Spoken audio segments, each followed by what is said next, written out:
नागपूर शहरात वाहन चोरी करणाऱ्या आरोपीवर गुन्हे शाखेची मोठी कारवाई. या कारवाईत चोरीच्या गाड्यासह सोन्या चांदीचे दागिने असा लाखो रुपयाचा मुद्देमाल जप्त करण्यात आलेला आहे.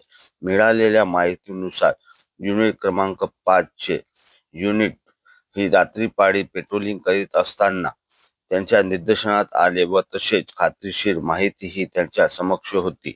कारवाई करीत वाहन चोरी करणाऱ्या संशयितांना ताब्यात घेतले. चौकशी दरम्यान आरोपींना शहरातील विविध भागातून चोरी केलेल्या कबुली दिली असताना आरोपीकडून पोलिसांनी 2 दुचाकी जप्त केल्या असून त्याची किंमत सुमारे 30,000 व 15,000 रुपये असल्याचे सांगण्यात आले आहे.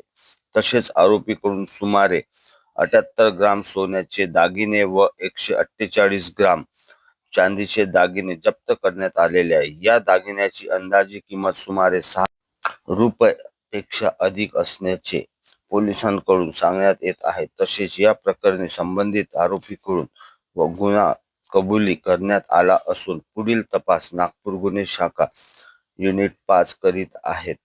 संपूर्ण कारवाई ही माननीय पोलीस आयुक्त रवींद्र कुमार सिंगल, माननीय सह आयुक्त नवीन चंद्र रेड्डी, माननीय अप्पर आयुक्त गुन्हे श्री वसंत परदेशी, माननीय उप आयुक्त डिटेक्शन डॉक्टर राहुल मागणीकर, माननीय सह आयुक्त नरेंद्र हिवरे यांच्या मार्गदर्शनात खालील गुन्हे शाखा युनिट 5 चे पोलीस निरीक्षक विनायक गोल्हे तसेच पोलीस हवालदार राजू सिंग राठोड, राजेंद्र टाकळीकर, रुपेश मानवटकर, शेख नजीर, प्रवीण भगत, राजू टाकळीकर, प्रमोद बावने, पोलीस शिपाई विशाल नागबिळे, दीपक बावनकर, सुधीर तिवारी, लीलाधर खिरटकर, रोशन तांदुळकर यांनी ही कारवाई केलेली आहे. तसेच या साऱ्या प्रकरणात विधी संघर्ष बालक असण्याचे हे समोर आलेले आहे.